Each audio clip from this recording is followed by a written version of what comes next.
किसी ने बड़े कमाल की बात कही है कि बर्तन खाली हो तो ये मत समझना कि मांगने आया है, हो सकता है सब कुछ बांट कर आया हो।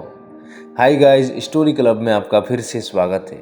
आपके लिए एक बड़ी छोटी सी कहानी, बड़े ही सबक देने वाली कहानी, अंत तक जरूर सुनना। एक व्यापारी ऊँट खरीदने के लिए एक बाजार में गया और उसे ऊँट पसंद भी आया। सौदा हुई, बातचीत हुई, ऊँट वाले को पैसे दिए और ऊँट लेकर अपने घर आ गया। और जो व्यापारी था उसका एक बड़ा ही खास नौकर था जो सारा काम करता था, संभालता था। उस नौकर को जब पता चला कि नया ऊँट आया है तो उस नौकर जो ऊँट की काठी होती है उसने वह काठी उतारी।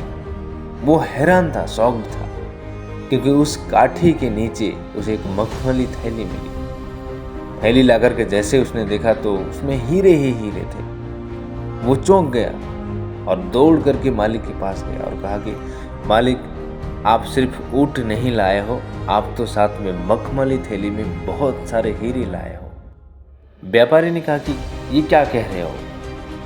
तो उसने दिखाया कि देखो कितने अच्छे अच्छे हीरे हैं। उस व्यापारी ने कहा कि अरे इस थैली को फिर से बांधो, मैं वापस देकर आता हूँ। वो जो नौकर था वो सोचने लगा कि कितना बेवकूफ़ मालिक है, अच्छा खासा माल हाथ में आया गया और उसे वापस देने जा रहा है।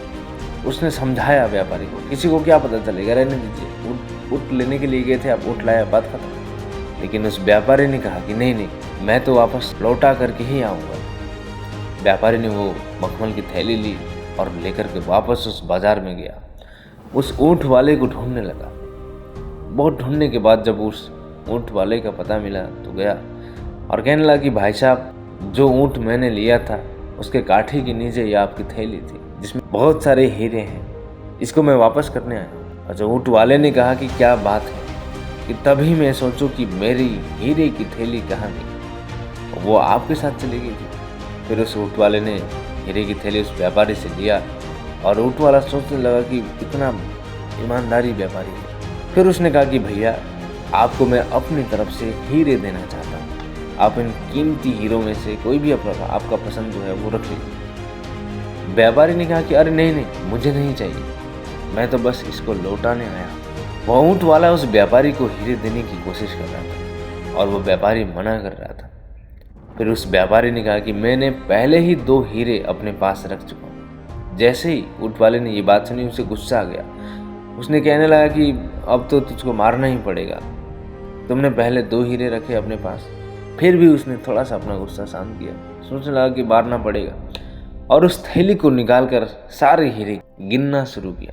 तो उस ऊँट वाले ने जब अपना सारा हीरा गिन लिया तो उसे पता चला कि मेरे हीरे तो पूरे के पूरे हैं। फिर उसने उस व्यापारी से कहा कि भाई साहब, मेरे तो हीरे पूरे के पूरे हैं, फिर आपने कौन से 2 हीरे रख लिए? उस व्यापारी ने कहा कि मैंने सबसे अनमोल 2 हीरे अपने पास रखे। सबसे पहला है ईमानदारी और दूसरा है आत्मसम्मान। ये सुनने के बाद ऊँट वाला जो है बहुत प्रसन्न हुआ, गले लगाया। बड़ी छोटी सी कहानी जिससे हमें ये सीखने को मिलता है कि जीवन में पैसा ही सब कुछ नहीं होता, आपकी ईमानदारी और सेल्फ रिस्पेक्ट भी बहुत ही मैटर करती है। मैं अक्सर आपसे कहता हूँ कि पैसा बहुत कुछ हो सकता है, लेकिन पैसा सब कुछ नहीं हो सकता। आपके जीवन काल में भी आप ईमानदारी के साथ चलिए, अपना आत्मसम्मान बनाए रखिए, देखना आप कमाल कर दिखाएंगे। स्टोरी क्लब आपसे हमेशा एक ही बात कहेगा, अपने ऊपर वाले की आशीर्वाद, अपनों की प्यार और ईमानदारी के साथ कर दिखाओ कुछ ऐसा कि दुनिया करना चाहे आपके जैसा। और हाँ, मेरे साथ देखिए हर सुबह 9 बजे एक नई कहानी।